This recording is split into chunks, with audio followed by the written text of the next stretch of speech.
Lo que no suena la cámara, la cámara creo que no se ha conectado, pero bueno.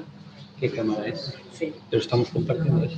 Ya, pero para que se... Ah, bueno, sí, es verdad, estás compartiendo algo.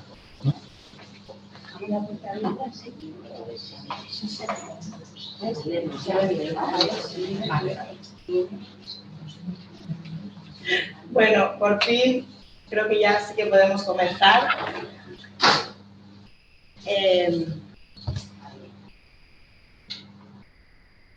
A ver si ya por fin hemos conseguido enmendar los problemas de sonido que hemos tenido en otras conexiones. Lo digo por la gente que está en casa y que nos escucha vía online. Que, como ya dijimos otra vez, siento mucho que en otras ocasiones el problema de sonido ha sido un poco importante y hemos intentado solucionarlo y esperemos que esta vez ya sí que podáis oírnos bien en casa. Hoy tenemos a Fernando Duhalde en la tercera mesa camilla de esta temporada. Bueno, la presentación del ponente la va a hacer Mari Carmen, o sea que yo ya os dejo paso con ella, así no se nos roba más tiempo. Que hemos empezado a presentar bien. Bueno, buenas noches. A ver, yo quería presentar a Fernando. Bueno, tenemos su currículum, que ahora después lo diré, pero primero quería decir algo que no es lo típico del currículum, ¿no? Yo al currículum le he llamado las palabras grandes porque son muy grandes las cosas que él tiene en su haber, ¿no? Pero quería unas palabritas un poco más pequeñitas, ¿no? Pero muy sentidas del grupo nuestro, ¿no? Cada vez que hemos buscado a Fernando, ha dicho que sí. ¿Esto os suena? ¿Cómo suena? Suena muy bien, porque además ha dicho que sí, ha venido, lo ha hecho estupendamente, se ha hecho entender, es que se busca gente que se haga entender, diciendo cosas importantes y profundas, ¿no? Porque hay veces que los niveles se desnivelan, o se hace tan fácil o se hace tan alto que no entendemos, la gente corriente, ¿no? Bueno, entonces, pues eso, siempre disponible, cercano, escuchador, nos ha escuchado las neuras de cuando uno quiere montar una asociación, de para dónde tiramos, todas estas cositas que hablamos unos y otros. Él siempre ha estado muy cómplice del grupo desde antes de formarse, ¿no? Entonces, yo quería destacar eso, que como él siempre, en las cosas que tienen que ver con la formación, en muchas otras cosas, pero destaco esa, en las cosas de la formación él como que pone una confianza, ¿no? Entonces, sí, es la sensación que nos da. No te extrañen, no vaya a ser que lo estoy diciendo mal. Bien, bien, bien. Ah, bueno, porque hace así, digo yo, sí. Entonces, digamos, si venía, me acuerdo una vez a un curso que él daba una parte, ¿no? Entonces, digamos, lo preparaba de tal modo que encuadraba perfectamente según el programa, con el de antes, con el de después, o sea, de una manera coherente. Es una persona que responde de manera coherente y estamos siempre contentas cuando viene, ¿no? Entonces, queríamos aprovechar este momento crucial para decirte gracias. Antes de que lo digas, nada, porque vais a ver que es verdad lo que estoy diciendo, ¿no? Sí. Entonces, pues eso, te agradecemos la actitud, no solo por venir a esta charla, sino por todas las otras y por tu actitud, ¿no? Entonces, las palabras grandes vienen ahora. Fernando Duhalde Beltrán, doctor, verdad es grande, ¿eh? Doctor en medicina y cirugía, psiquiatra infantil y de la adolescencia y psicoterapeuta. Trabaja hace más de 15 años con niños y adolescentes en consulta privada, pero empezó en la sanidad pública. Habitualmente lleva a cabo labores de diagnóstico y tratamiento farmacológico, psicoterapia individual y sobre todo psicoterapia parental, temas sobre los que ha publicado artículos, ha traducido un libro. Está acreditado como docente y supervisor por las secciones de niños y adolescentes y psicoanalítica de la FEAP, Es también profesor asociado de la Unidad Docente de Psiquiatría y Psicología Médica del Departamento de Medicina de la Universidad de Valencia. Parece que tiene algún rato libre y ahí se va de senderismo también, ¿no? Eso también entra en el currículum para que veamos. Bien. Nosotros le hemos pedido que nos hable, ahí tenéis el título, de las fragilidades de la infancia en este momento, ¿no? Y esperamos que los pensamientos que él ha armado, digamos, en su discurso para hacérnoslo llegar, nos faciliten que entendamos lo que está pasando. En este momento, no solo con los niños, sino con todos pasan cosas, pero con los niños, cómo reaccionan a este momento que vivimos, ¿no? Es una realidad que nos envuelve, pero la verdad que nos cobija poco, ¿sí? Entonces, pues ojalá a partir de lo que tú digas y a partir de lo que nosotros pensemos y podamos hacer, pues yo qué sé, alguna pizca del jaleo este que hay, lo vayamos aclarando, o sea, que lo podamos aplicar, ¿no? Y luego, pues eso, acabar diciéndoos que, bueno, nos están ahí esperando las infancias, las familias y tenemos faena para hacer. Entonces, vamos a poner oídos atentos a Fernando. Gracias, Fernando. Sí.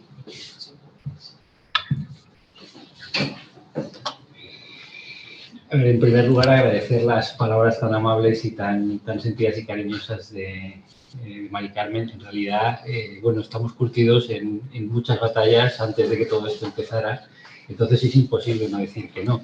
No solamente eso, sino que yo agradezco que me sigan ofreciendo este espacio de reflexión. Es un esfuerzo, pero al mismo tiempo es muy gratificante porque obliga a ponerse a pensar y a reflexionar, cosa que de otras maneras, pues seguramente la vorágine del día a día nos impide hacer como quisiéramos. Por otro lado, espero satisfacer las expectativas que ha producido Mari Carmen, en un intento efectivamente de hacerlo lo más comprensible posible, ¿vale?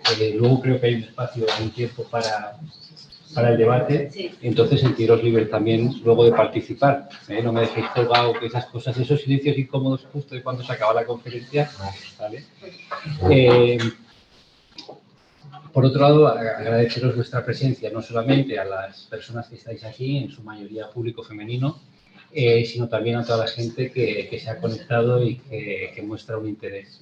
Es verdad que 38 personas conectadas, ¿vale? Con lo cual somos 39, somos un quórum más amplio de lo que parece, ¿vale? Y sobre todo felicitar al Grupo Infancias por la capacidad de convocatoria que tiene.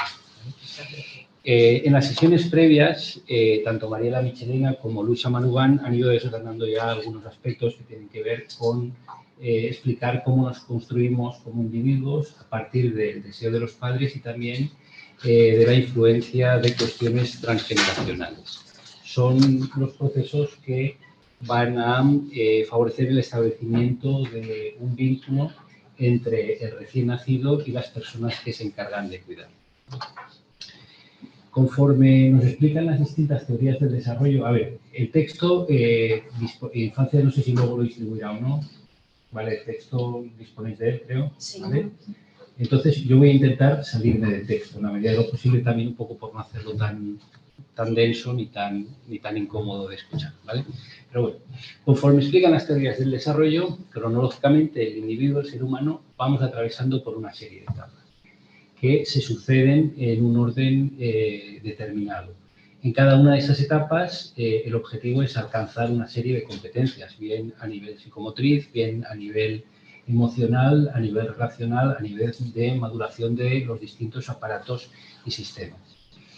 Pero al mismo tiempo, desde el punto de vista de la psicología profunda, lo que sucede es, desde el punto de vista de la psicología profunda, en cada una de esas etapas hay una serie de conflictos. Cada uno de esos conflictos lo que va a provocar es la aparición de una serie de ansiedades, de angustias, y esas angustias son las que van a determinar que pongamos en marcha una serie de mecanismos de defensa. Entonces, en función de las facilidades o las dificultades que aparezcan en cada una de esas etapas, vamos a tener que poner en marcha un esfuerzo de adaptación o no. En función de las dificultades que encontremos, puede ocurrir que ese esfuerzo de adaptación logre resolver esas dificultades, pero en otras circunstancias va a ocurrir justo lo contrario. De este modo, lo que se acumula es una desventaja de cara a la siguiente etapa en la que entramos, de manera que poco a poco lo que se va estableciendo es un desvío respecto a lo que sería la trayectoria de desarrollo esperable para la media de la población. ¿Vale? Un poco es la diapositiva que ha salido antes, en donde cuando damos un traspiés dependerá de si los pasos siguientes que damos consiguen reequilibrar el equilibrio perdido o si por el contrario no lo logran y entonces damos de bruces en el suelo.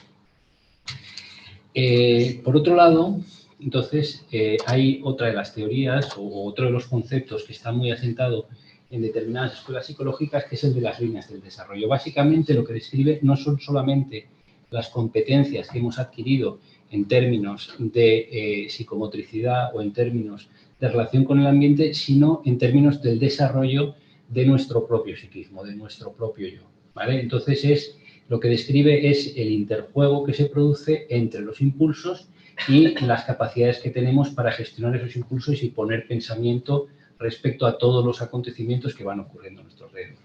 En cualquier caso, las líneas del desarrollo hablan de distintas áreas complejas en donde tenemos que ir alcanzando autonomía, como pueda ser el control de los esfínteres, la higiene y el cuidado corporal, que en última instancia es lo que tiene que ver con que después nos autolesionemos o no nos autolesionemos, las relaciones con los iguales, la alimentación, la autorregulación de las emociones, que es lo que también nos va a permitir frenar la impulsividad o en un momento determinado ser capaces de desconectar a la hora de ir a dormir, el compañerismo, el placer en el juego y en el trabajo.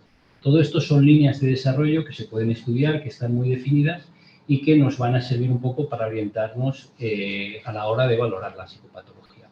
Hasta aquí esta parte teórica. ¿Vale? La charla está dividida en 3 partes. Esta es una primera breve introducción teórica de algunos aspectos que a mí me importaba señalar.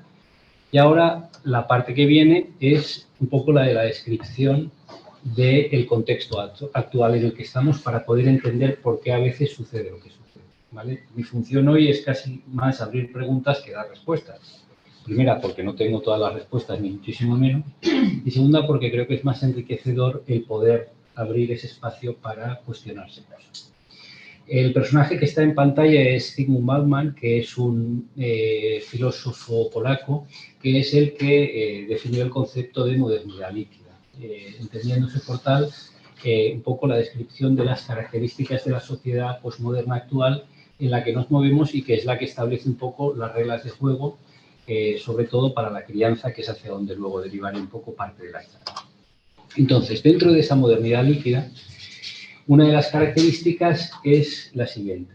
A ver, hace un tiempo se popularizó una frase que supuestamente era un proverbio africano, que luego resulta que no lo era, que decía que hace falta una tribu para criar a un niño. ¿Vale? En realidad, ese proverbio lo que nos viene a mostrar, por negativo ahora, es cómo se ha producido una atomización de la familia. En la medida en que se ha perdido la familia extensa, lo que se ha perdido, por un lado, es la transmisión de conocimientos alrededor de la crianza, pero por otro lado, lo que se ha perdido es el apoyo, el sostén y la seguridad a la hora de ejercer todas esas tareas de crianza. Entonces, no es de extrañar, por ejemplo, que cobren sentido las figuras como las doulas o los cursos sobre maternidad o la crianza responsable, que en el fondo de lo que nos vienen a hablar es de cómo existe una angustia a la hora de llevar a cabo una de las tareas más importantes que puede desempeñar el ser humano, ¿vale? De hecho, hay una serie de autores que lo que plantean es que hay una línea de desarrollo que sería la de la parentalidad, la de la capacidad de criar, de cuidar y de hacerse cargo de los demás. Si voy muy rápido me los decís, ¿eh? Vale, una cuestión, yo en general tengo tendencia a hablar bajo. Los que están en casa, si veis que hablo bajo, hacédselo saber a la moderadora, por favor. Por otra parte, hay otra de las frases que seguro que habéis escuchado, que es aquella de los abuelos están para malcriar a los nietos, ¿vale? Eso es una gran mentira. En realidad, de lo que viene a hablar es de la subversión de un orden saludable para lo que sería la crianza. No hay que perder de vista que cuando unos padres acceden a la parentalidad, se produce una regresión fisiológica en ellos que es necesaria y que implica una pérdida de determinadas capacidades porque parte de su aparato psíquico lo ponen al servicio del bebé para poder comprender las necesidades del bebé y para poder dar un sentido y una interpretación a los signos mediante los cuales el bebé expresa sus necesidades. Hay que tener en cuenta que la cría humana es indefensa durante muchos años de su vida, pero sobre todo al principio cuando no hay ni siquiera lenguaje verbal, ¿vale? Toda esa regresión fisiológica que en cierto modo se produce en los padres los hace más vulnerables y los deja en una situación en donde van a necesitar el apoyo de los otros. Si la familia extensa se ha perdido, se ha interrumpido todos esos aportes de seguridad y de conocimientos, entonces van a estar, pueden ser más proclives a la aparición de la psicopatología. En primer lugar en los padres, no solamente la depresión materna, sino también la depresión paterna o determinadas conductas de vida que se pueden producir, y a través de los padres el riesgo de aparición de patología en los hijos. Pero la cuestión clave que me parece a mí, o una de las cuestiones, perdón, que me parece muy importante en relación con esa frase de los abuelos malcriadores, tiene que ver con que habla de la no resolución de conflictos entre generaciones. Es decir, cuando nace un bebé corre turno, el bebé ocupa el lugar del hijo, los hijos pasan a ser padres y los padres pasan a ser abuelos.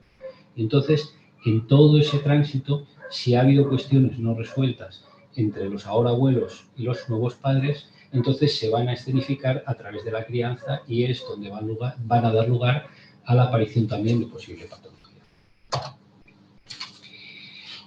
Una tercera cuestión son las modas en la crianza, ¿vale? Los que ya estamos aquí, ya vamos teniendo una edad, habremos asistido a cómo antes era la lactancia, por ejemplo, a determinadas horas fijas. Ahora la lactancia puede ser a demanda. El colecho, la crianza respetuosa que consiste en dejar jugar al niño sin interactuar con él, lo cual no deja de ser una cuestión muy peculiar. Entonces, estaría bien, pero no es objeto de esta charla, entrar a fondo, hacer un análisis crítico de todas esas tendencias, de todas esas modas a lo largo del tiempo, no solamente de las modas en sí, sino de la ideología que encierran detrás de ellas, del tipo de vínculo al que apelan y de las defensas que se están movilizando frente a esas modas. Como además vivimos en una época donde las emociones como la indignación y el sentirse ofendido sustituyen al análisis crítico de las situaciones, a lo que asistimos es a una polarización de tendencias. Y así nos encontramos con polémicas absurdas como las diferencias entre las malas madres y las supermamás. Unas y otras, al final, lo que acaban resultando son ejemplos de modelos extremos de crianza en donde cada una de ellas aporta o puede contribuir a la aparición de dificultades en el bebé. En el caso de, por ejemplo, las supermamás, estaría la cuestión de sentirse que tienen que ser ellas absolutamente todo para el bebé y entonces se corre el riesgo de la exclusión del tercero, sea el tercero la otra pareja o sea el tercero otras áreas importantes para el desarrollo de la mamá o del papá que se encargan de ejercer la crianza. Luego un poco volveré sobre estas cuestiones de la importancia del tercero, ¿vale? ¿Qué más caracteriza esta época líquida? Pues tenemos también las redes sociales. Las redes sociales, por un lado, calman nuestra soledad, por otro lado, nos transmiten o nos prometen una felicidad que nunca acaba de llegar. Pero también las redes sociales apelan a lo que en términos técnicos sería el narcisismo. A ver, de narcisismo se pueden pensar dos tipos. Hay uno que sería el narcisismo útil, que es el quererse uno mismo y cómo desde ese quererse uno mismo uno se cuida y además busca la relación con los demás de una forma complementaria para poder estar precisamente eso en relación con los otros. Frente a este tipo de narcisismo, el narcisismo al que apelan las redes sociales es aquel más infantil por regresivo porque con lo que conecta son con esos aspectos nuestros en donde necesitamos sentirnos el centro del universo y la búsqueda de los demás es única y exclusivamente para confirmarnos que efectivamente estamos en el centro. Eso también, lógicamente, va a configurar un modo de ser y un modo de relación con el entorno. Y junto con las redes sociales está la cuestión de la inmediatez. Todo tiene que ser ya, todo tiene que ser ahora. En esta foto de Bansky, lo que me interesa, o un poco lo que intenta reflejar, es la cuestión de cómo en esta cultura de inmediatez lo que queda dañado es el acceso al pensamiento. Es decir, entre el deseo, el impulso y la acción tiene que mediar el pensamiento, tiene que mediar una valoración de lo que vamos a hacer y una capacidad para discriminar si aquello que vamos a poner en marcha es adecuado o no es adecuado al contexto. En la medida en que la tendencia a la inmediatez, en donde si queremos consultar cualquier cosa, damos a la tecla y nos sale la información de la Wikipedia, no hay que levantarse y buscar en el tomo de la librería y entre medias te vas distrayendo, encontrando otra información que luego vas incorporando, sino que ahora inmediatamente aquello que lo necesito lo tengo en un golpe de clic. Entonces esto va a dificultar el acceso a cuestiones como los procesos de mentalización, como el pensamiento reflexivo. Desde ahí es desde donde se accede a uno de los núcleos de las patologías límite de la infancia, que luego más adelante van a evolucionar hacia los trastornos límites de la personalidad o hacia patologías narcisistas y cuadros que pueden ser más graves. No todo se juega dentro del individuo, sino también fuera. A día de hoy las distancias se miden no en kilómetros, sino en tiempo. ¿Vale? Estamos más lejos en función de, lo comentábamos al principio, ¿no? Venir de Valencia a Alicante en tren es algo así como 2 horas y cuarto, 2 horas y media. Si hubiera unas buenas comunicaciones, habría menos distancia, siendo la distancia física la misma, ¿vale? Entonces, todo ese acortamiento de distancias hace que los fenómenos que suceden en una parte del mundo sea cuestión de semanas, de horas, de semanas, en poder alcanzar la otra parte del globo. Toda la extensión de la pandemia por COVID yo creo que nos ha hecho todavía ser más conscientes de la rapidez con la que se pueden transmitir no solamente los virus, sino los tóxicos ambientales o cualquier producto elaborado en la otra parte del globo. ¿Qué más elementos podemos pensar que caracterizan la sociedad líquida? La exposición a las pantallas, ¿vale? Una queja tremenda de los papás diciendo es que pasa mucho día delante de la pantalla, teniendo en cuenta que hay colegios en donde una parte significativa de las horas y de las tareas se hace a través de las pantallas. La queja a lo mejor es un poco redundante. Y además es indiscriminada si lo que se dice en las pantallas y no se para uno a pensar los contenidos que pueden vehicular esas pantallas, porque no son solamente contenidos de ocio, sino también contenidos informativos.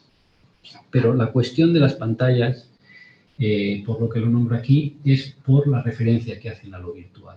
Lo virtual es importante en la medida en que puede ser un espacio de práctica. ¿Vale? Cuando muchas veces el espacio virtual por antonomasia es el juego y lo virtual muchas veces nos permite recrear en ese espacio neutro aquellas situaciones que hemos vivido de forma pasiva en la realidad, llevarlas a cabo de forma activa en un intento de resolverlas. Pero también lo que nos permite es ejercitar, practicar antes de llevar a cabo en el mundo exterior, en la realidad, aquello que deseamos, aquello que imaginamos, aquello que fantaseamos.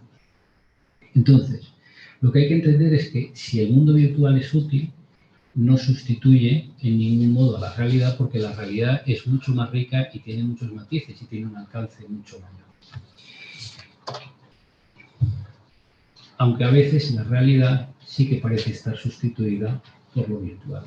Yo creo que es una de las consecuencias que explicaría toda la debacle de la salud mental de los adolescentes durante la pandemia.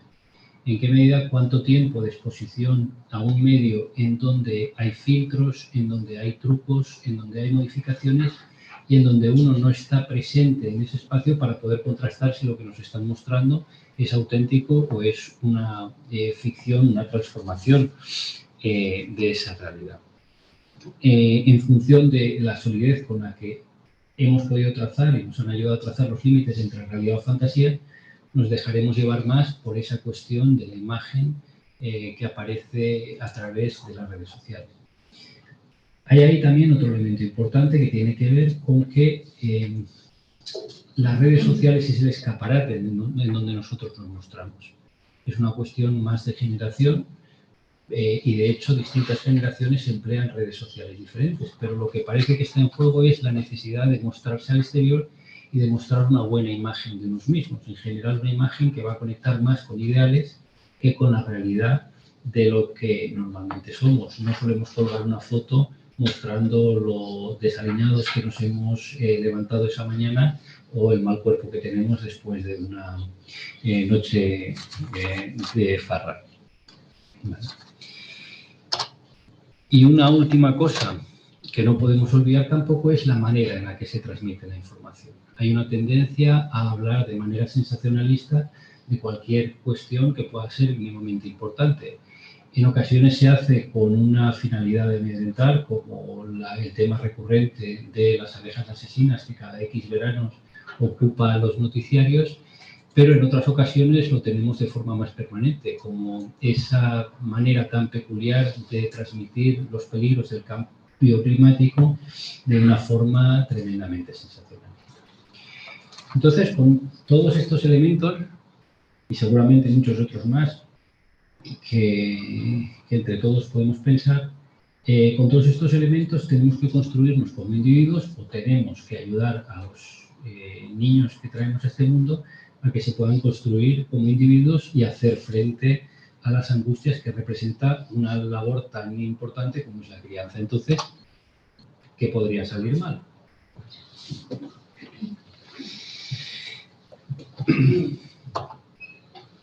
Cuando me propusieron dar esta charla, efectivamente no puedo decir que no. Yo creo que Carmen ha sido muy amable conmigo, pero en realidad yo creo que detrás de no decir que no también hay cuestiones de manejo de la asertividad que no ando yo muy fino.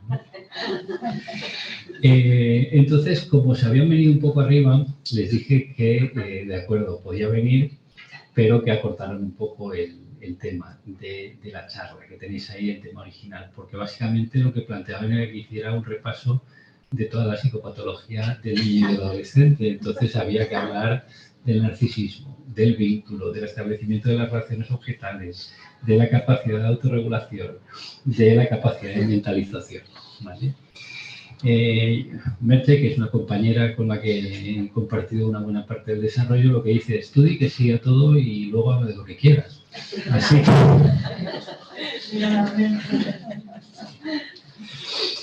Así que la parte teórica, que es la tercera parte que empieza ahora, o la parte de, más que la parte teórica, la parte de reflexión es poder contemplar las angustias y los conflictos y las situaciones que os acabo de escribir a la luz de lo que sería la teoría de la separación e individuación. Me parece importante porque es una teoría compleja que recoge buena parte de todos esos otros elementos de los que habría que ir hablando para poder dar cabida al título inicial de la charla. La teoría, desarrollada por Margaret Mahler, a partir de la observación directa de la interacción de bebés y sus madres en un contexto de salud, no en un contexto de clínica, plantea que hay un proceso que denomina como separación e individuación, que tiene dos elementos. Por separación se entiende todo el proceso mediante el cual el bebé toma conciencia de que es un ente físico separado de las figuras de los cuidadores, mientras que por individuación hace referencia a la toma de conciencia de que tiene el bebé de ser un individuo psicológicamente separado y diferente de las personas que se encargan de cuidar. Posteriormente, Bloch hablará del segundo proceso de individuación que tiene lugar durante la adolescencia y que también da lugar a toda una serie de dinámicas relacionales. Lo importante o lo interesante del proceso de separación e individuación es que describe no solamente las angustias del bebé, sino también las angustias de los cuidadores. En ese sentido hay tres ejemplos que lo ilustran. En el momento en que el bebé ya comienza a caminar, entonces puede alejarse del papá y de la mamá. Y entonces se va a ir a la habitación de lado. La mamá está o el papá están preparando la comida y entonces el bebé desaparece.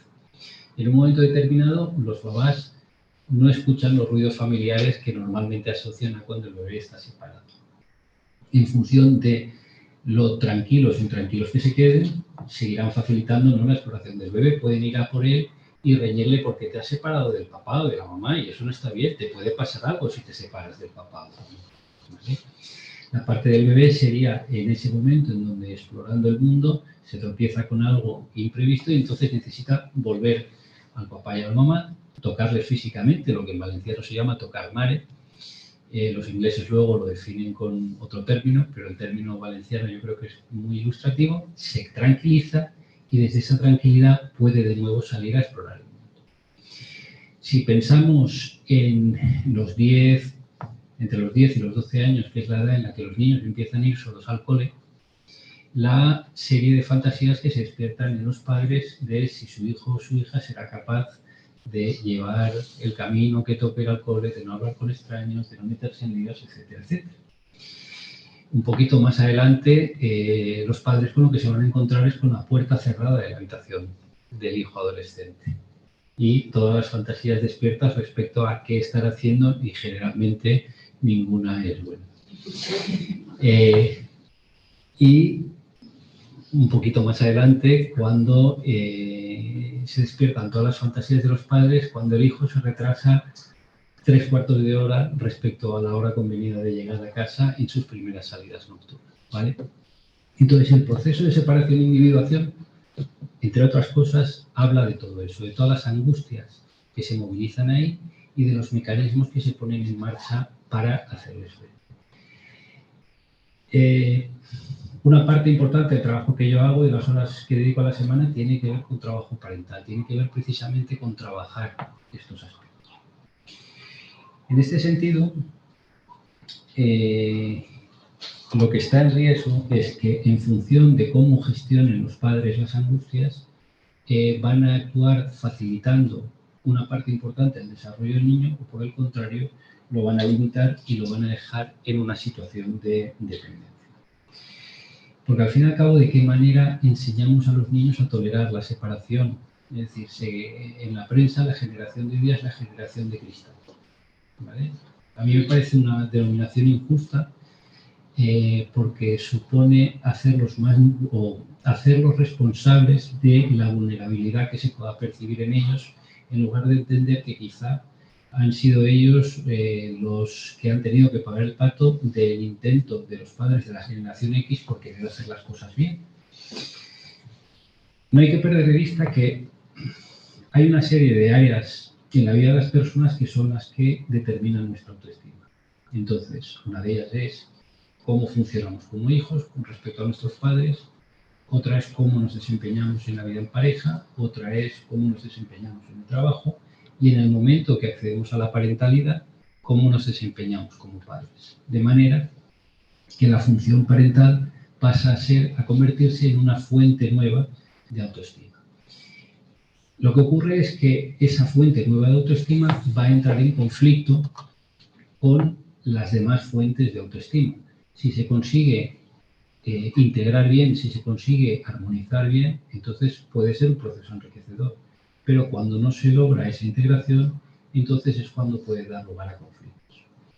En esa situación, en donde el ejercicio de la parentalidad entra en conflicto con otros intereses, se pueden producir varios escenarios. Uno de ellos es el hiperinvestimiento del bebé. Es decir, en la medida en que las otras áreas de regulación de nuestra autoestima no son satisfactorias, en donde a nivel de pareja o a nivel de trabajo o a nivel familiar no nos sentimos gratificados, el chute de autoestima que puede dar el hacerse cargo de una crianza exclusiva de un bebé puede ser muy, muy potente.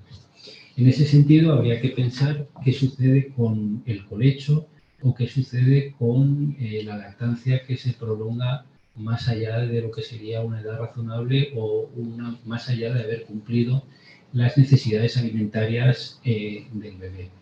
En qué medida tiene que ver con la dificultad de separación de los progenitores y en qué medida tiene que ver también con que ese aporte de narcisismo, ese aporte de satisfacción que proporciona ese tipo de crianza tan exclusiva, implica también que se defiende a capa y espada y entonces lo que genera es una exclusión del tercero, del compañero o de la posibilidad de recurrir a otros. Tan pronto como esta tarde estaba yo hablando con unos padres planteándoles simplemente que dieran cabida a que su hija de 18 años, que tiene un cuadro psicótico, tenía también una sexualidad.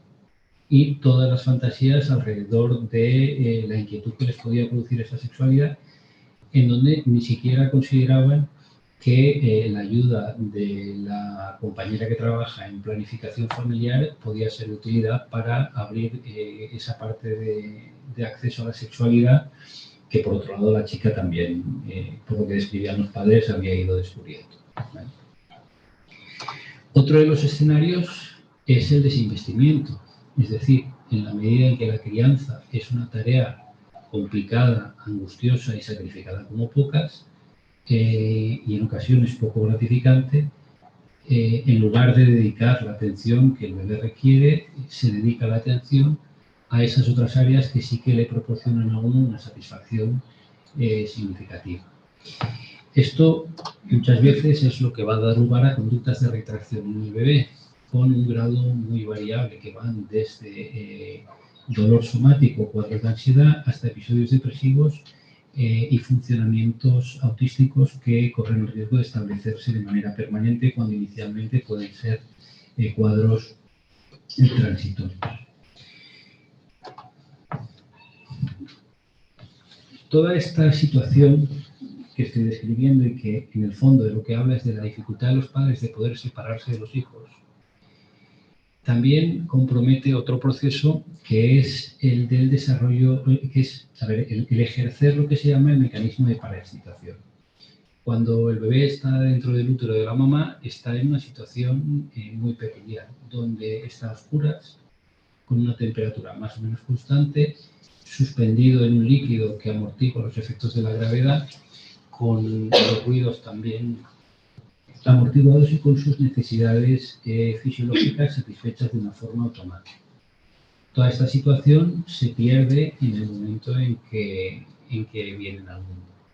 Es función de los papás el poder regular la cantidad y la intensidad de los estímulos que recibe el bebé para ayudarle, por un lado, a que aparezca una ritmicidad, a que aparezca unos ritmos que se acompasen con la vigilia y el sueño, y también a poder regularse de manera que sea cada vez más competente a la hora de reducir el nivel de activación que tiene en determinadas situaciones, como por ejemplo a la hora de dormir, a la hora de tener que concentrarse en una tarea o a la hora de comer. Cuando se producen estas situaciones de desinvestimiento del bebé o de hiperinvestimiento del bebé, normalmente se hace también a expensas de que este proceso o esta función de parasitación que primero hacen los padres y que luego por identificación y por imitación incorporamos cada uno de nosotros, si esta función de parasitación no se produce, el bebé queda en una especie de hambre de estímulos, en donde para poder funcionar necesita estar en una activación permanente. Esa activación permanente es la que muchas veces va a motivar las consultas por hiperactividad y que bajo esa apariencia de hiperactividad encierra muchos otros cuadros con características muy diversas. En este sentido, ¿cuántas veces se acusa a los hijos de querer las cosas de forma inmediata? Y lo que ha ocurrido es que han sido los padres los que han tenido dificultad a la hora de llevar a cabo otra función que sea la frustración. Los padres son los primeros representantes de la realidad para el niño y como tal les toca ejercer la labor de tener que decir que no. Esto va a provocar una frustración cuando la vida de los niños nos dice que no, nos lo dice de una manera muchísimo más severa. Entonces la función de los padres es a un tiempo frustrar y quedarse allí para acompañar al hijo a aliviar el malestar que ha provocado esa frustración.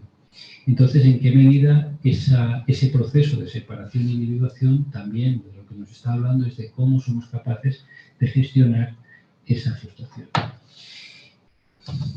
Cobra entonces sentido la cuestión de las buenas experiencias compartidas, como la necesidad de compartir buenos momentos con los padres es una fuente necesaria para el desarrollo saludable de los hijos. De la misma manera que el alimento es lo que nos permite crecer a un nivel físico, el afecto, las buenas experiencias compartidas entre ellas, es lo que nos permite crecer a nivel psicológico. Esas buenas experiencias compartidas son las que nos proporcionan una buena imagen de nosotros mismos, pero también una imagen satisfactoria de los padres que hace que cuando ellos no están, evocar los buenos momentos que hemos tenido nos va a transmitir o nos va a permitir recuperar una sensación de seguridad y una sensación de satisfacción. Es lo que nos va a permitir, de nuevo, desarrollar recursos para tolerar las frustraciones, las pérdidas y las separaciones. Y en todo este proceso, ¿toleran los padres la ausencia? Cuando antes os hablaba del bebé que se va a la habitación de al lado, de la puerta cerrada del adolescente o del retardo a la hora de llegar, realmente los padres aceptan que los hijos crezcan, que se separen, que tengan su propio criterio. ¿Han podido resolver los padres los conflictos? Entonces, la verdad es que la tecnología, que para muchas cosas es muy buena, para otras realmente provoca un cierto estado de regresión. Lo que veis ahí en la pantalla son, por un lado, una versión del Ítaca, ¿no? El Ítaca, el Aules, cualquiera de los programas que se emplean en los medios educativos que permiten saber en tiempo real si el chaval ha hecho o no ha hecho los deberes, lo cual la verdad es que es una aberración, porque yo creo que aquí todos tenemos la experiencia de habernos tenido que ingeniar situaciones para que nuestros padres no se enteraran de las notas, pero también para sortear si los deberes los teníamos hechos, no, nos pillaba el profesor, se los copiábamos al compañero. Es decir, poníamos en marcha nuestros recursos de adaptación y contábamos con el tercero, contábamos con un otro diferente de los papás. Es decir, que podíamos hacer todo un proceso en donde, como individuos, éramos capaces de tener un criterio distinto al de los padres. ¿Qué es lo que sucede con todas estas aplicaciones del control parental? Indudablemente tienen su valor, pero por contra, lo que se va estableciendo es un tipo de vínculo que es pernicioso y que es generador de patología. Se reemplazan las relaciones de confianza que implican que haya un área de incertidumbre, un aceptar que el otro nos comunica lo que nos quiere comunicar y se guarda para sí lo que se quiere guardar. Ese tipo de relaciones de confianza se reemplazan por relaciones de control. Pero junto con ese proceso, lo que ocurre es que no se desarrolla en los hijos esa autonomía, de manera que la angustia queda en un área indefinida que normalmente es la que se apropia a los padres. ¿Cuántas veces el trabajo es permitir y decirles a los padres que dejen que el hijo vaya estudiando y que el hijo entienda las consecuencias que tiene que ver el cómo se planifican los estudios y que si se angustia, la nota la saca el hijo, la nota es de los hijos, que los padres ya hace tiempo que se han examinado. Mientras no se permita que la angustia aparezca en el hijo no se va a hacer cargo de esa angustia.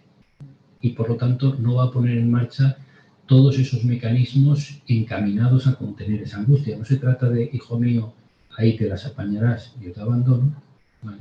Sino, hijo mío, esto te corresponde a ti, los papás estamos aquí para ayudarte a que desarrolles tu capacidad para hacerte cargo de lo que tú te tienes que hacer cargo. La cuestión de los límites, además, también importa. En todo ese proceso de separación e individuación, lo que aprendemos son los límites de nuestra propia capacidad.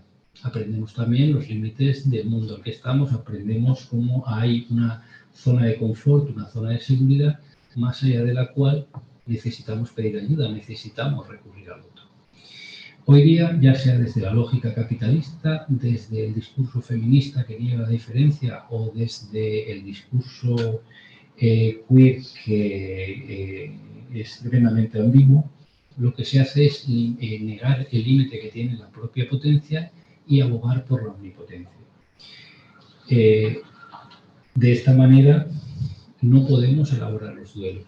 Es decir, vivir implica elegir y elegir implica una renuncia. En esa renuncia tenemos que hacer el duelo por aquello que perdemos para poder apropiarnos de aquello que escogemos, que es lo que nos va a servir y lo que nos va a enriquecer.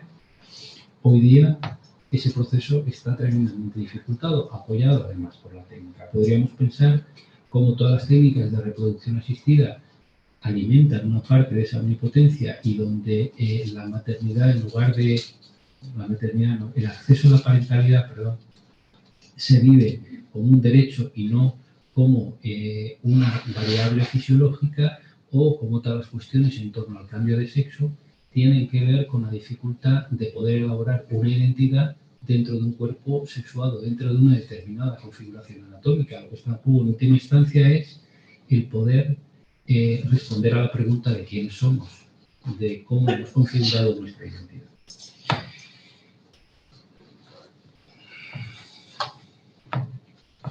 Voy terminando ya y así damos paso a las preguntas y a no saturarnos.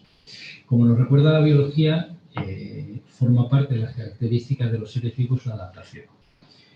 Estamos en unos tiempos diferentes, entonces eso implica hacer un uso distinto de todos los mecanismos generales que disponemos para poder afrontar las funciones propias de la vida. En ese aspecto tendremos que encontrar soluciones nuevas a los problemas nuevos que nos plantea el vivir, aunque esas soluciones nuevas se van a basar en los mecanismos generales de los que todos disponemos y que son de un repertorio más o menos limitado.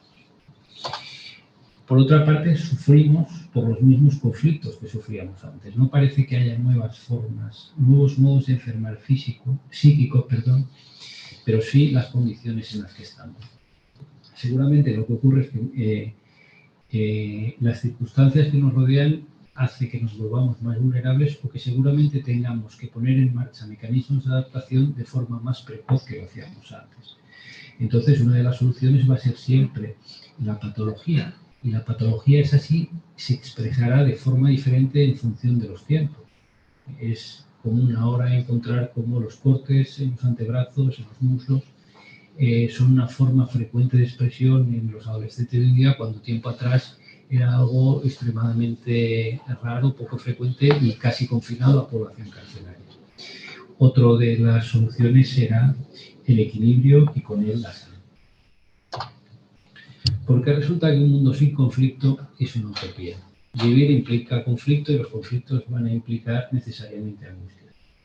En ese sentido, yo creo que es importante recordar cómo la presencia de dos series de profesionales. Una, la de aquellos que desde la salud nos ayudan a desarrollarnos como personas, aquellos que nos educan, que nos crían, que nos permiten acceder al aprendizaje, a los conocimientos, a comprender el mundo adulto. Y la otra serie de profesionales son los que nos dedicamos a intentar restablecer la salud cuando la salud psíquica se ha perdido. Pero para ello hay que poder contar con el tercero y para ello hay que poder tener una confianza en que la labor de esos profesionales va a ser útil porque nos van a permitir desarrollar los recursos con los que tolerar la separación, con los que gestionar nuestros conflictos y en última instancia con los que construir nuestro psiquismo. Cualquier tiempo pasado no fue mejor. Vivimos en este presente heredero del pasado que fue y no del que muchas veces nos empeñamos en reescribir o que nos hubiera gustado tener. Tenemos la obligación y la necesidad de gestionarlo y de cuidarlo para cambiarlo de la mejor forma posible, para que así podamos habitar en el mejor mundo posible, nosotros y los que vendrán después de nosotros. Termino pues con estas palabras y doy paso al debate. Gracias.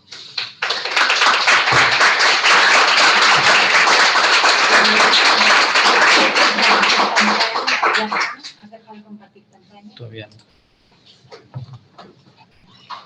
Sube y no. Sube y no. Sí, sí, sí. Vale. Bueno, Ya está dejada compartida, ¿no? sí, lo que pasa es que la cámara no sé qué pasa, pero no se ha conectado a la cámara. Ahí se ve.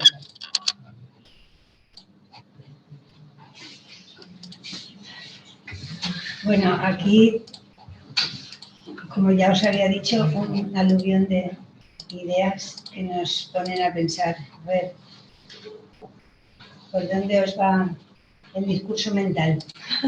¿Sí? Ha sido tantas... A ver, ¿quién de vosotros queréis decir algo? ¿Eh? Sí, sí, perfecto.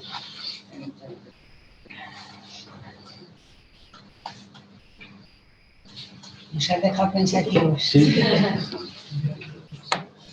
Sí.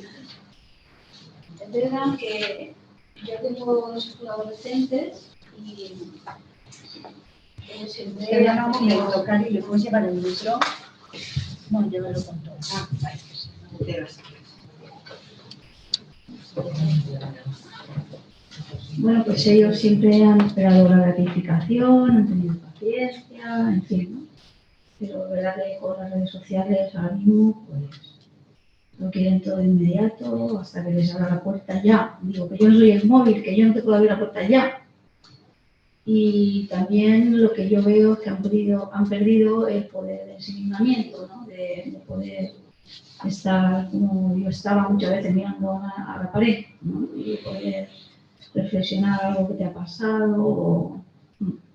Eso sí que es verdad que a mí me preocupa porque lo veo. Y si yo lo veo en ellos, que no han sido niños que han tenido el móvil desde pequeños, porque yo lo atrasé todo lo que pude, con mi hijo lo atrasé más porque era mayor, pero con mi hija ya todas las amigas lo tenían el móvil y entonces pues pienso en mis sobrinos, por ejemplo, que están por las redes sociales desde que nacieron y pues sí, esto pues a mí me preocupa. Gracias.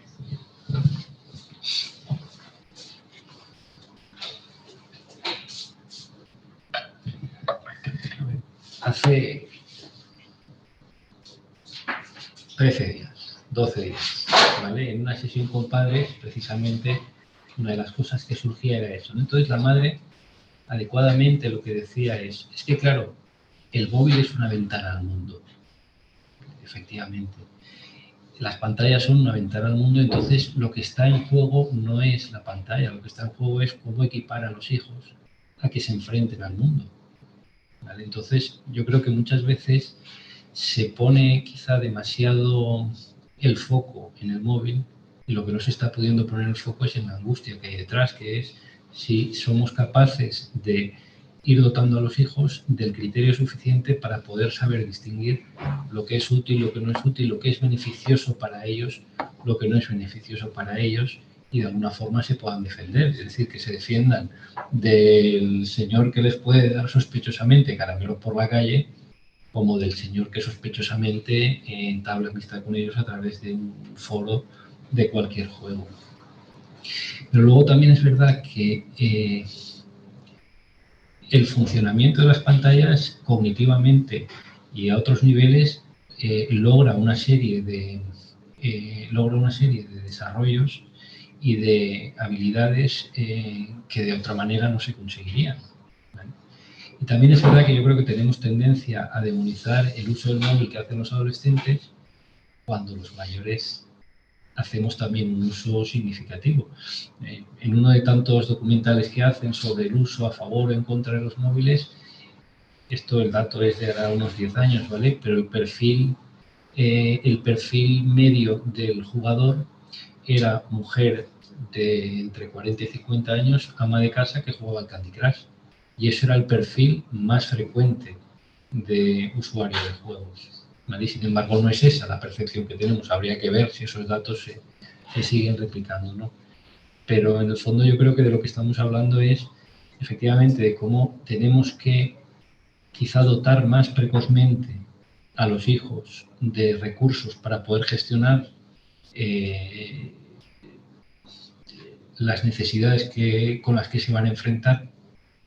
Pero también habrá que pensar si frente a lo desbordante o lo angustioso de esa tarea, muchos padres lo que tienden es a sobreproteger y a controlar en lugar de poder, como se diría ahora, empoderar a los hijos para gestionarse su propia vida, dentro de un orden, no se trata de, como os he dicho, no es que no haya límites, claro que hay límites y hay que entender que tenemos límites, ¿vale? Pero el poder desarrollar la capacidad máxima para gestionarnos dentro de esos límites.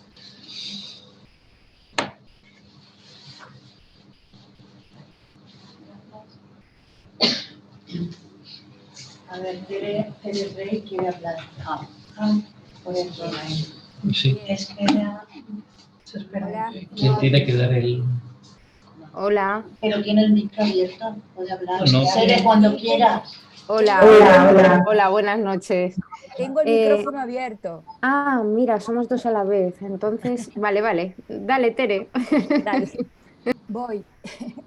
Estoy más lejos, entonces por eso gano con, con el estar más lejos. Buenas tardes para todos. Me pareció muy interesante el abordaje que hizo Fernando del tema y lo pensaba en la realidad. Yo estoy en América Latina, en Montevideo, en Uruguay, para los que no saben ni dónde quedamos, pero hay algo que a mí me preocupa mucho, que tiene que ver con la soledad del niño y de la niña y de los... Acá hay una moda ahora que me gustaría que de repente se abordara, que es el tema de que los niños no tienen bien la identidad de género elaborada desde sus primeros pasos, y tienen todo el proceso de la infancia y de la adolescencia para poder asumir una sexualidad diferente.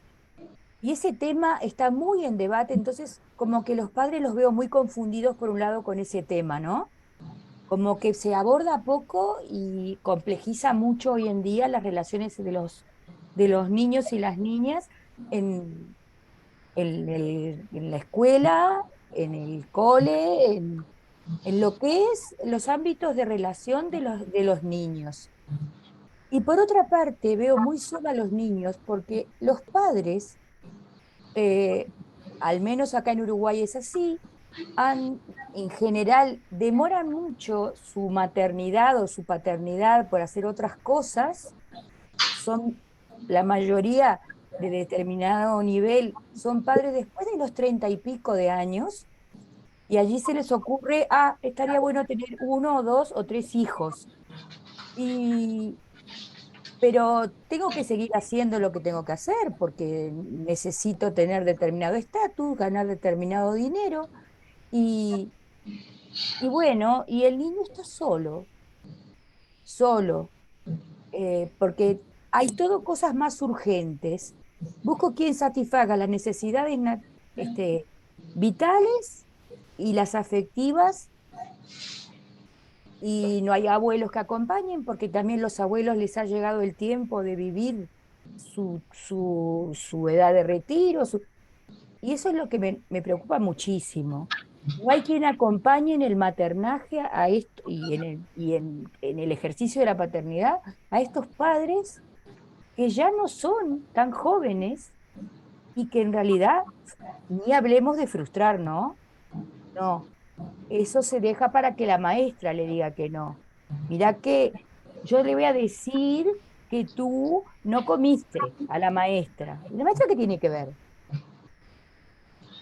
Esas cosas a mí me preocupan mucho de lo que se están viviendo las infancias y que empiezan en edades tempranas, tal cual lo planteó Fernando.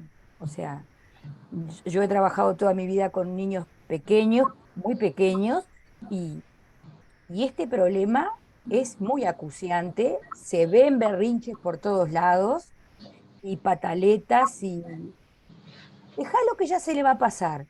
Y el niño queda por ahí y queda solo.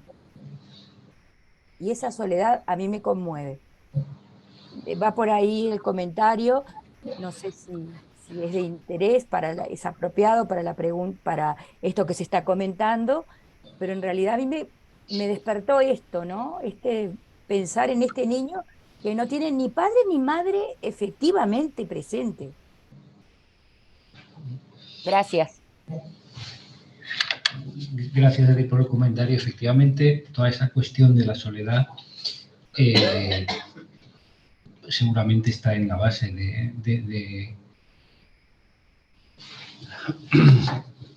a ver, ¿cómo ponerlo, no? De los problemas que estamos viendo.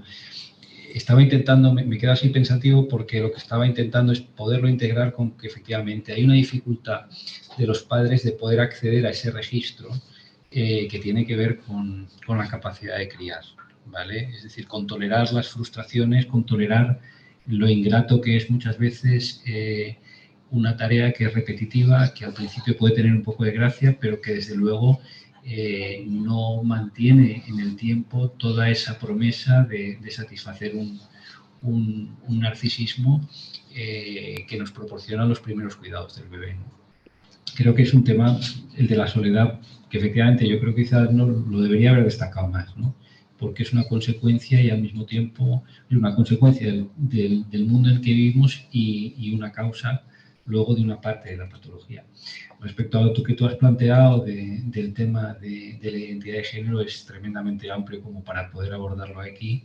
Yo allí lo único que señalaría es que frente a lo no definido que está la cuestión del género, detrás de eso hay una cuestión que es la dificultad de acceder a la sexualidad, ¿no? A mí, dentro de todas estas definiciones de género, siempre me llama el asexuado, ¿no? Que lo que habla es del tremendo miedo que tiene a poder acceder a esa función del ser humano.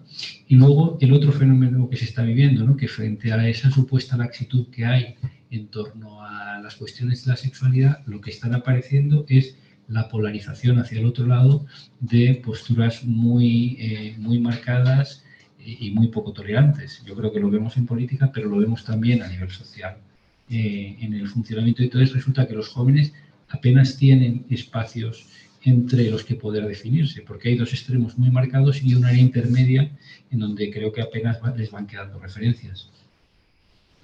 ¿Elvira? Sí. No, igual no hace falta el... Es que la gente de... Ah, es que la de los vale. Vale, bueno, muy interesante, Fernando, muchas gracias. A mí me hacía pensar con lo que hablabas un poco de lo de los móviles, ¿no? Cuando has dicho que pasar un poco ¿no? de la confianza o al control, ¿no? Que hablas de lo de Ítaca y de todas las aplicaciones estas que hay. Yo tengo en el móvil esto de buscar mi iPhone, ¿no? Entonces mis hijos salen, la verdad es que no lo suelo utilizar mucho, pero el otro día mi hijo, que no suele salir, tiene 14 años, no me cogía el teléfono, dice, no, es mamá, que estoy con unos amigos. Y claro, me dio curiosidad, digo, ¿dónde estarás? Este no sale nunca. Y entonces, claro, ahí lo ves y lo ves dónde está. O sea, está en tal calle, no sé qué, ¿no? Entonces, claro, a mí ahora lo que me venía es que antes, como no nos sabían dónde nos íbamos y no sabían dónde estábamos, quedaba como más libre para la imaginación de los padres, estar aquí, estar allá, estará con esta, estará con la otra, no sé. Y tú también eras como más libre para luego contarle una trola o algo que tuviera cierta coherencia. Era como que la imaginación de los padres de cómo será mi hijo, qué estará haciendo, qué no estará haciendo, y la tuya para ver si te hacías una identidad que un poco encajara, era más amplia. Ahora como que no queda mucho espacio, porque claro, sabes perfectamente dónde está. Entonces yo pensaba, está en la urbanización de porque vivía aquí, o sea, es que sin verlo ya sabes lo que está haciendo, con quién está, o bueno, ya mi hijo no tiene Instagram, pero mi hija que sí tiene, pues como enseguida pues las historias, pues mira, pues está en este sitio, o sea, como que queda más cerrado y menos posibilidad a imaginarnos cosas diferentes, ¿no? A fantasear sobre ellos, o ellos de tratar de devolvernos una imagen, la que sea, la que quieran, ¿no? Está todo como eso, más controlado, más, sí, más real, ¿no? Sin que no da pie a imaginar.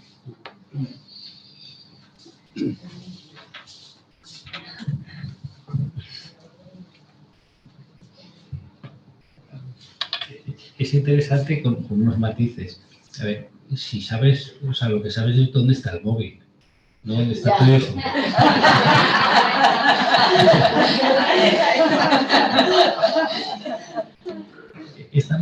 que decía lo de la ventana al mundo, ¿vale? Me contaba la conversación con su hijo y su hijo le decía, mamá, tú dame el móvil porque así puedes saber en cada momento dónde estoy. Entonces la madre le contesta, dice, hijo, es que yo no quiero controlar cada momento dónde estás. Si te estamos dejando salir a la calle sin móvil es porque nos fiamos lo suficiente como para dejarte ir. Es decir, no necesitamos controlarte. Pero a propósito de lo que tú decías, lo que me estaba haciendo pensar es, cuando antes salíamos, como no teníamos la conexión directa con la nave nodriza, de acuerdo que podíamos hacer el de cerebral y lo hacíamos, pero también, como sabíamos que los papás no estaban al rescate inmediato, activábamos una parte del cuidado nuestro.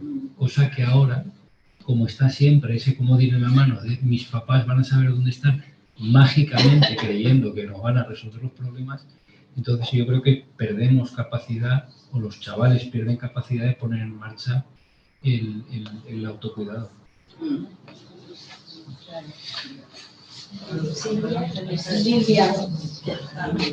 Hola, buenas noches. A ver si pudiera poner el vídeo. Hola, buenas noches. Enhorabuena, me ha encantado la ponencia y me ha gustado mucho porque justamente soy maestra y terapeuta y trabajo cada día con niños que por suerte tengo la posibilidad de verlos en un proceso largo, ¿no? Y yo me he dado cuenta que en varios casos ya observando y analizando ciertos temas, hay niños que empiezan a tener sintomatología, pues por algo, en ocasiones por algo concreto que les ha impactado, y ahí han empezado a tener una sintomatología concreta, pero también he observado con el día a día en mi trabajo que no solamente este caso de estos niños que les impacta algo y ahí directamente acusan a una sintomatología concreta, sino que hay niños que empiezan a tener sintomatología que les lleva a la patología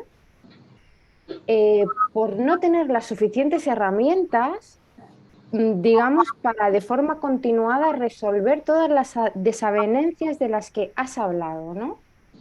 Padres que no les atienden, que no están con ellos, que están todo el día con las pantallas, esta falta de límites, todo este tipo de cosas, ¿no? Y yo me preguntaba esto, ¿no? De si un niño al final puede tener una patología por una falta de recursos que ni los propios padres saben cómo hacer con ellos como adultos, ¿no?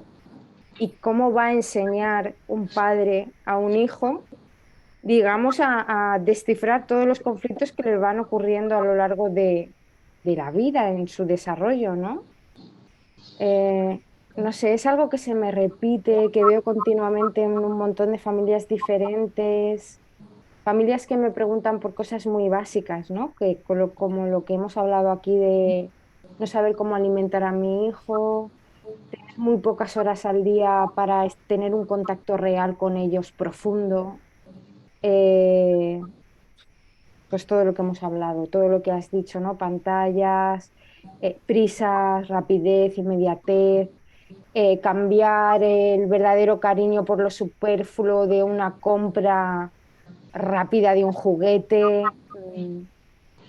No sé, y ahí veo que se crea mucha patología con esto. O bueno, yo veo que ahí empiezan niños que a lo mejor estoy trabajando con ellos y luego voy viendo un proceso de ese niño con la familia, empiezan a ir las cosas mal y cuando empezamos a trabajar un poco más profundamente con la familia hay como mucha carga de todas estas cosas, ¿no? Que es generalizado en el mundo social que has dicho, ¿no? En esta sociedad, creo que lo has llamado sociedad líquida, ¿no?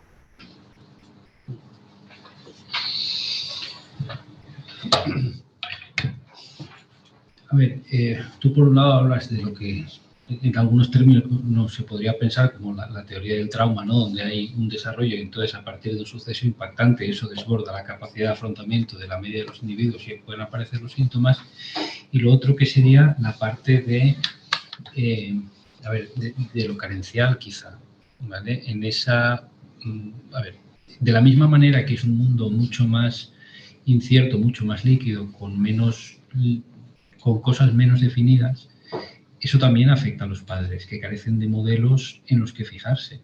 Es decir, no es que la situación previa fuera mejor, pero es verdad que antes había unos modelos definidos que uno podía estar a favor o en contra, pero eran modelos claros que servían de punto de referencia. Hoy lo que referencia un día, al cabo de 4 días, puede no serlo. Junto con eso aparece también toda la cuestión del sentimiento de culpa. De no sé si voy a saber hacerlo bien o quiero hacerlo perfectamente o me sabe mal o interpreto que el llanto de mi hijo me hace sentir tremendamente culpable. Es verdad que cuando se ejercen las labores de frustración inevitablemente se genera un malestar, pero hay que ser capaz de asumir que provocamos un malestar porque es necesario y que no abandonamos al niño a su suerte, sino que nos quedamos ahí para acompañarlo. Quizá ese proceso de acompañamiento, porque a lo mejor no hay tiempo, porque a lo mejor no hay una serenidad o una visión de entenderlo de ese modo, es lo que no va facilitando que se desarrollen esas competencias. La estructuración del psiquismo es algo muy complejo que depende tanto de factores innatos y de factores genéticos y del potencial que tenemos como de las influencias que recibimos del exterior, ¿vale? Y entonces ahí hay un interjuego muy complejo. Es verdad que si no se van muchas veces sincronizando o dando determinadas influencias beneficiosas del ambiente en determinadas ventanas de desarrollo muy concretas, entonces puede aparecer patología. Ya digo, creo que lindaría más en lo que tú dices en lo carenciado, y de lo que hablas es de la dificultad de poder trabajar con niños que de alguna manera no tienen recursos suficientes y no los van a poder desarrollar. Podrán desarrollar recursos compensatorios, pero no el recurso adecuado a lo mejor para contener esa angustia, y de padres que también están en ese sentido muy, muy necesitados, muchas veces muy autodesvalorizados porque sienten que no entienden cómo hacer las cosas. Os encontraréis de todo. Luego habrá padres a los que se intenta ayudar y que se pondrán a la defensiva, y son padres que normalmente tienen hijos con problemas más complejos. Pero bueno, sí, estoy de acuerdo con lo que tú planteas. Porque, Fernando, yo tengo una duda, por ejemplo, en este nivel de sector, por ejemplo, donde los padres ya de por sí tienen una carencia, ¿no? Tienen una dificultad, ¿ese niño siempre al final va a tener patología? ¿O puede ser que aunque tenga sintomatología pueda ir compensándola y no llegar a la patología final? A ver, va a depender de los distintos acontecimientos que vaya teniendo. Es verdad que hay niños pequeños que con una edad, pues, de 5 años, tú puedes detectar que ya hay un daño estructural y que ese daño le va a acompañar el resto de su vida y que va a ir adoptando diferentes formas a lo largo del desarrollo, pero que siempre va a estar confrontando. Hay otros chavales que no. Y luego está siempre el periodo incierto de la adolescencia, que es un periodo de reestructuración, no solamente psíquica, sino también de reorganización física del cerebro. Y entonces es de alguna forma la última oportunidad que se tiene para poder para volver a compensar situaciones que estaban previamente descompensadas. Pero en cualquier caso hablamos siempre de una Muchas gracias. probabilística, ¿eh? Muchas gracias. Aquí.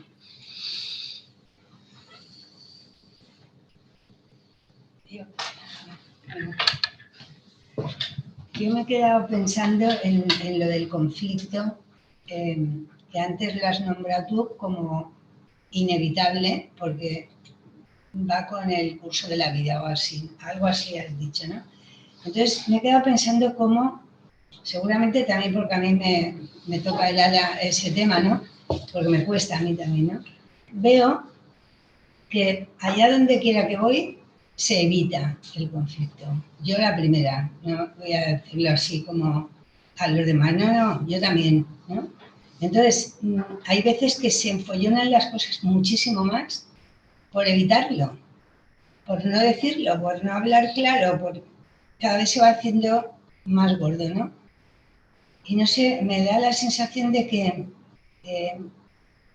aunque aparenta que la gente cada vez habla muy claro, yo es que digo lo que pienso, yo es que soy muy clara, pero cuando luego pasa algo de conflicto de verdad, más bien se tapa, ¿no? Y cómo eso muchas veces genera distorsión, confusión en las familias, en los grupos.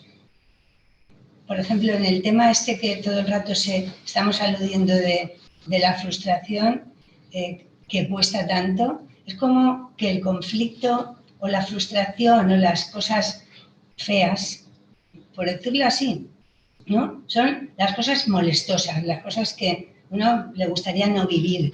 Qué desastre. Estamos en un momento donde todo el mundo vive del disfrute. Que disfrutes, y entonces de pronto lo otro que hace falta.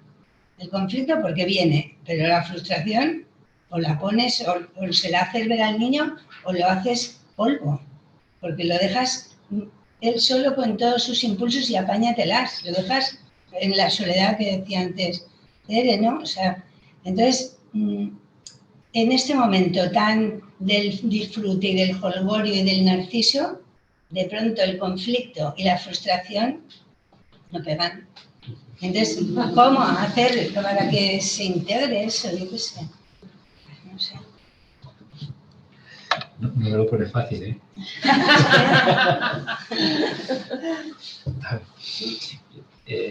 El conflicto forma parte intrínseca de la vida, ¿vale? En la medida en que no lo podemos tener todo, inevitablemente va a haber un conflicto. Bien sea entre dos tendencias innatas nuestras, bien sea entre nuestro deseo, bien sea entre dos opciones en donde una de ellas es la que es posible y la otra no. Quizá hay una cuestión que no tiene que ver tanto con el conflicto. En la medida en que, las emociones son importantes, son muy importantes. Nosotros, cuando los que nos dedicamos a salud mental y sobre todo desde una perspectiva de la psicología profunda, trabajamos mucho las emociones, ¿vale? Pero las emociones no lo son todo. Lo que es importante es que las emociones puedan estar integradas con la razón.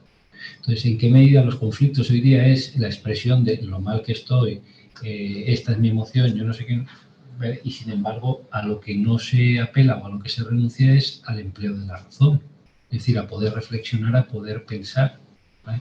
Hay una cuestión que tiene que ver en torno a la mentalización, que es el poder identificar el estado emocional en el que uno se encuentra, el poder nombrarlo, el poder discriminarlo de otros estados y el poder conectarlo con qué es lo que lo ha provocado, con qué situación es la que nos ha llevado a eso. Entonces es todo un proceso complejo. Si además funcionamos queriendo tener siempre la razón, va a ser muy difícil que entremos en un diálogo con nadie, porque si tememos perder la razón y eso nos va a hacer sentir mal, nos va a hacer sentir vulnerables frente al otro, entonces o bien rehuimos el hablar del conflicto o si no tenemos que ganar a toda costa. Entonces la situación yo creo que lo que facilita es que efectivamente las cosas se pospongan, se enquisten y que no se llegue a una solución. No sé si esto responde a un poco... Me acompaña. Pues eso, pues yo te lo agradezco. No puedo terminar de atar eso, o sea, porque yo misma lo hago. Si lo estoy diciendo y no sé, que no lo tengo claro. Sí. Una palabra que es como ir a la contra de lo habitual. Si se está en un grupo de gente y de pronto se suscita un problema, que una quita la silla, el otro, y todo el mundo se pone a intervenir, y tú ves que todo el mundo se pone a intervenir para solventar el tema de la silla, pero no entrar en el problema. Es que había menos sillas de la cuenta. ¿A quién le protestamos que faltaban sillas? Lo digo porque como que falta pensamiento. O sea, me da a pensar, sí, se acalora uno y dice, pero no entra en el conflicto de verdad, porque el conflicto no es una silla más o menos, es, a ver, esto estaba organizado, ¿quién lo organiza? ¿De qué depende? O sea, y para eso hace falta pensar una pizca y lo evitamos. No sé. Bueno, también es verdad que aquello que sentimos que no somos capaces de resolver o aquella emoción que nos resulta molesta, la apartamos, ¿vale? Pero bueno, queda ahí apartada, ejerciendo su acción nociva como si fuera una radiación que va deteriorando todo aquello a lo que alcanza, hasta que finalmente podemos abordarlo y desde ahí intentar resolverlo. Pero bueno, también es verdad que hay cuestiones que no dependen solamente de nosotros, que dependen de la dinámica que se establece con las personas que nos acompañan. A veces también puede ser más útil discutir sobre toma la silla, yo me levanto la silla, que abordar la cuestión de fondo. Cuando se trabaja con padres, muchas veces lo que ayudas a pensar es en qué medida la discusión que tienen con el hijo realmente es por el hijo, o lo que se está es desviando en la interacción con el hijo, que siempre es muy propicia a que haya conflictos, problemas propios de la pareja, por ejemplo, problemas laborales, o en qué medida el hijo disimula su vivencia de fracaso en las relaciones con los iguales o con los estudios, alimentando el conflicto generacional con los padres. Entonces, a veces lo que ocurre es que desviamos una cuestión con otra que nos sirve para taparla, y desde ahí es imposible resolver la causa. Espero haberte acompañado un poco más. Gracias. ¿Qué más cosas? Cara de pensativa sí que tenemos. No sé. A ver. Sí. Sí, claro.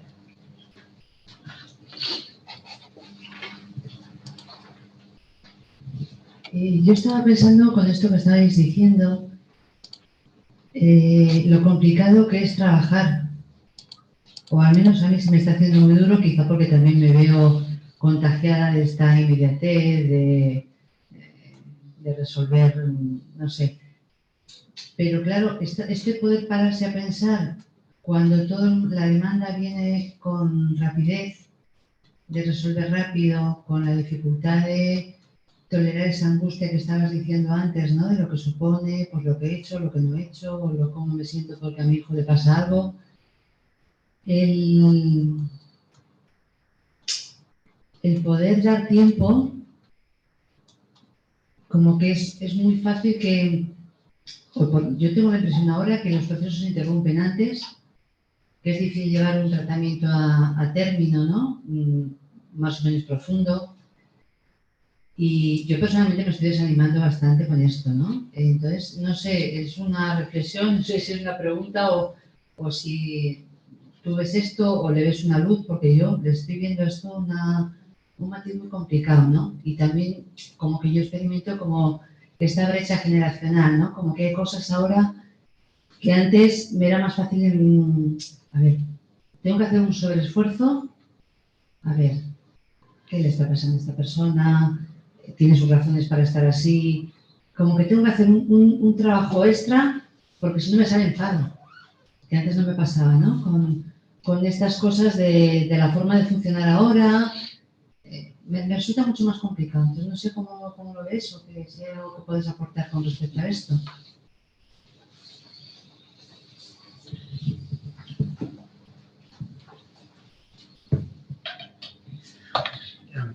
Se me ocurren unas pocas cosas que espero que te sean útiles, ¿no? Pero un poco creo que nos ha pasado a todos. Hay una cuestión que es la propia noción de proceso que tú has nombrado. Yo creo que la noción de proceso en sí es como que no la tenemos tan presente, o que en general no forma parte de la cultura general de la gente. Es la inmediatez, es que hay cosas que no... La fruta cae del árbol por madura, ¿no? Por más que le gritemos al manzano, madura, o a la manzana, madura, la manzana madurará cuando le toque madurar, cuando el cambio climático haga que maduren fuera de temporada, pero toda esa noción de proceso quizás se ha perdido. Claro, lo que tú dices es en qué medida, ¿no?, todas esas angustias lo que muchas veces actúan como la tinta del calamar que no nos dejan ver, y quizá lo que hay ahora es más angustia que antes, o más intensas, y entonces no tenemos, o sea, tenemos que estar poniendo como más esfuerzo en contener unas angustias que antes quizá por otros motivos venían contenidas. A ver, toda la cuestión, si pensamos en todo lo que ha ocurrido con lo del COVID, en términos de la intensificación de angustias y el tipo de angustias además que ha intensificado, yo creo que eso también contribuye a entender una parte del cansancio. Lo que dices de la brecha generacional quizá es con una generación intermedia, porque, por ejemplo, lo interesante, que además está en los memes de los chavales, es cómo tienen perfectamente asumido que van al psicoterapeuta. Eso sí. Con lo cual es satisfactorio y ven en el psicoterapeuta una figura interesante que además la tienen en consideración. Entonces quizá es una generación intermedia que es la que se haya quedado ahí descolgada y con la que nos toca pelear, ¿no? Y sobre todo cuando se trabaja, yo trabajo, como os he dicho, con padres, ¿no? Terapias individuales de chavales hago muy pocas. Y entonces cuando trabajas con padres hay una idea de unos autores que era la del amor parental primario, aunque solamente sea como potencial, es decir, el poder pensar que efectivamente esos padres, por muy dañados que estén, están ahí porque están interesados en ayudar a su hijo. Y entonces lo que hay que entender es poner en valor que efectivamente tienen ese amor y ayudarles a conectar con ese amor. A veces, por lo que tú dices, de los tratamientos que finalizan, es porque seguramente estamos dedicándole atención al hijo y estamos, de algún modo, desatendiendo a los padres que quizá parece que tienen más urgencia, pero en la medida en que la desplazan en el hijo, lo que no nos permiten ver es que quizás son ellos los primeros que necesitan un espacio para poder hablar de su malestar. No sé si eso...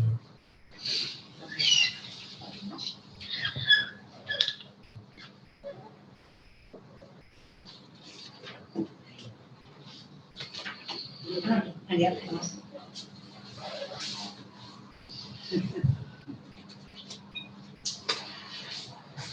Hola, muchas gracias, porque ha sido muy interesante, Fernando.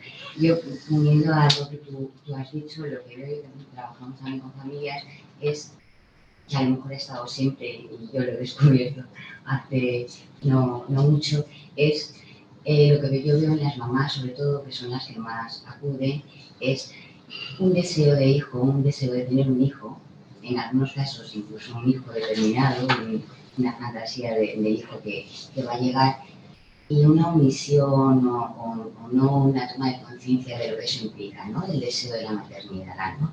De ejercer la crianza y demás. Eso es lo que ahora mismo es lo que más nos sorprende o nos llama la atención, ¿no?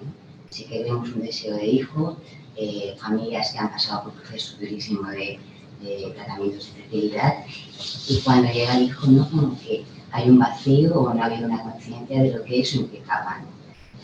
Entonces, el coste y las frustraciones de tener que dejar tu carrera o de no poder prestarles atención, el desplazamiento del cuidado de los hijos, que los abuelos, cuando estén en un nivel determinado, no se pueden acompañar o apoyar porque están pues, en su jubilación, en el disfrutar de esa jubilación, en viajes, en el no ejercicio de esa que hasta hace unos años ha sido, ¿no?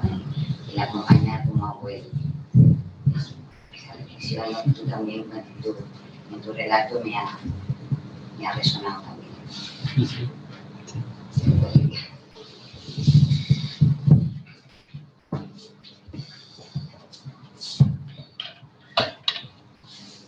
A ver, como a lo largo de los años hemos tenido que hacer, ¿no? Todos en estas circunstancias distintas conferencias y ponencias y tal, y hay una de las clases de la facultad que empiezo y pongo, vamos a morir todos. ¿Verdad? Y efectivamente, a partir del momento en que tomamos conciencia que vamos a morir, entonces nos entra la angustia y la necesidad de trascender. Como no todos podemos hacer pirámides, obras de arte, películas, etcétera, etcétera, una manera de trascender es a través de los hijos. Pero la parentalidad no es un derecho, la parentalidad es una función que se desarrolla, pero que está apuntalada sobre una función fisiológica que se puede tener, o se puede tener la desgracia de no tener o no acceder a ella. Eso por un lado. Por otro lado, lo que tú dices, ¿no? ¿En qué medida forma parte la parentalidad de una cuestión de consumo en donde casi parecería, ¿no? Que el hijo que viene es un objeto de consumo que nos tiene que satisfacer a nosotros? Efectivamente nos tiene que satisfacer en la medida en que tiene que corresponder a ese ideal de lo que nosotros imaginamos que tiene que ser el hijo para poder quedar bien nosotros como padres. Y realmente es complejo, ¿no? Yo creo que además el trabajo de la gente, hay ahora toda una corriente, hay un interés creciente en la perinatalidad que intenta, yo creo que abordar estos aspectos y que quizá tiene que ver con con las carencias en las que a veces nos vemos abocados, pues bueno, por cómo funciona la sociedad en estos momentos, ¿vale? Pero sí, estoy de acuerdo contigo, efectivamente. Además, esos casos son casos particularmente complicados, porque es la dificultad de ayudar a esos padres a poder ver al hijo en su originalidad y en su unicidad de alguna forma, y no en el hijo que ellos imaginan o que hubieran deseado o que les gustaría ser. Y realmente ahí hay movimientos intensos. En esos casos lo mejor que puede hacer el hijo es resistirse y protestar, aunque sea haciendo síntomas, ¿no? Y entender en esas situaciones el síntoma del hijo como esa resistencia a aceptar aquello que los padres le proyectan en él y esperan de él y que no tiene en cuenta la originalidad del hijo.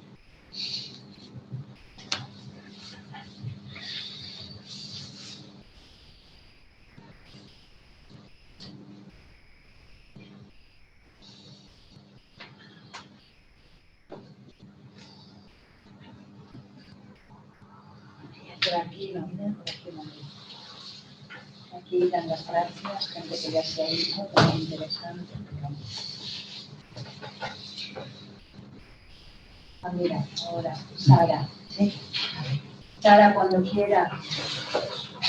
Hola, buenas noches. Bueno, en primer lugar, muchas gracias, Fernando, porque incluso estando online ha sido una ponencia muy cercana y agradable.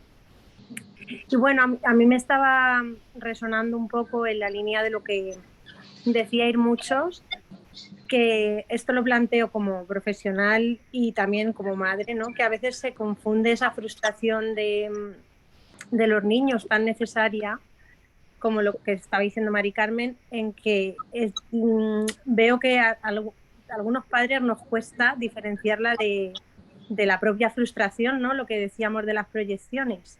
O sea, que el contener a los padres en la consulta, porque a veces viven como que la frustración natural por la que tiene que pasar un niño, como una frustración propia de que esté fracasando en mi proceso de crianza, ¿no? Y entonces veo que ahí a veces se pierde un poco la mirada en el niño y se pone más la frustración de los padres. No sé, me hace reflexionar sobre eso, lo que estábamos hablando.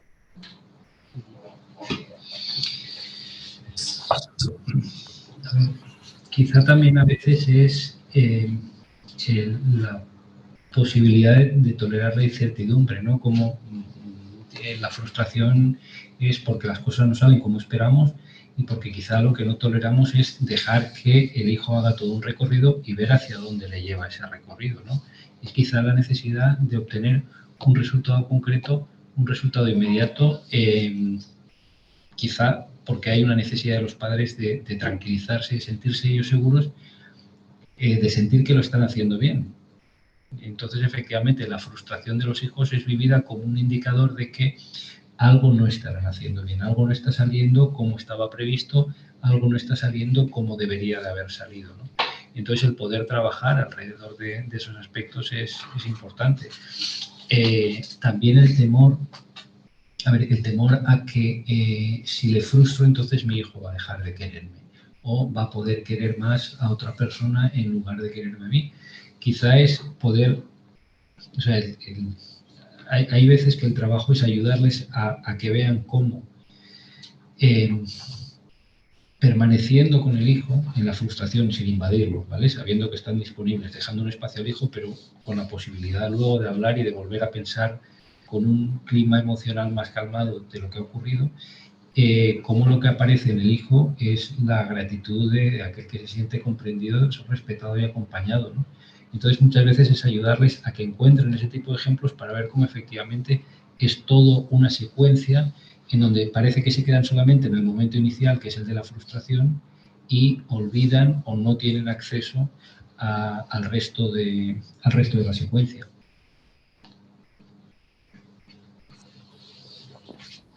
Sí, muchas gracias.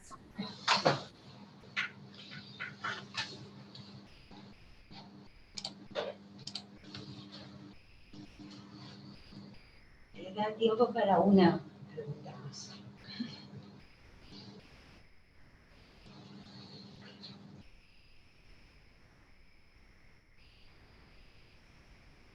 Y si no, nos quedamos los 5 minutos para pensar.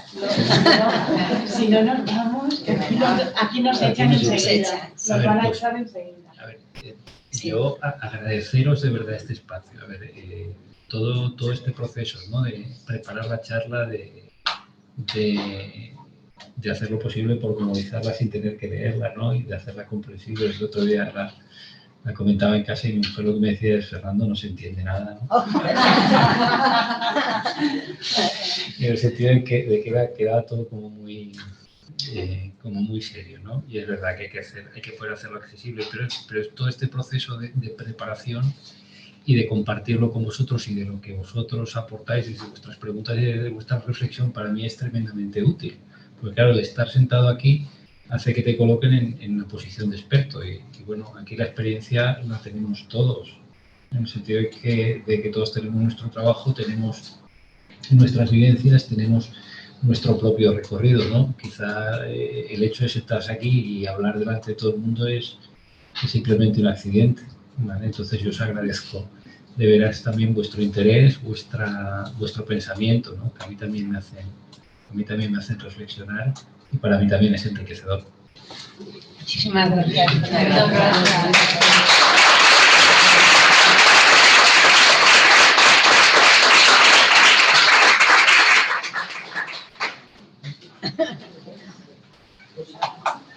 Nos hará faena para pensar.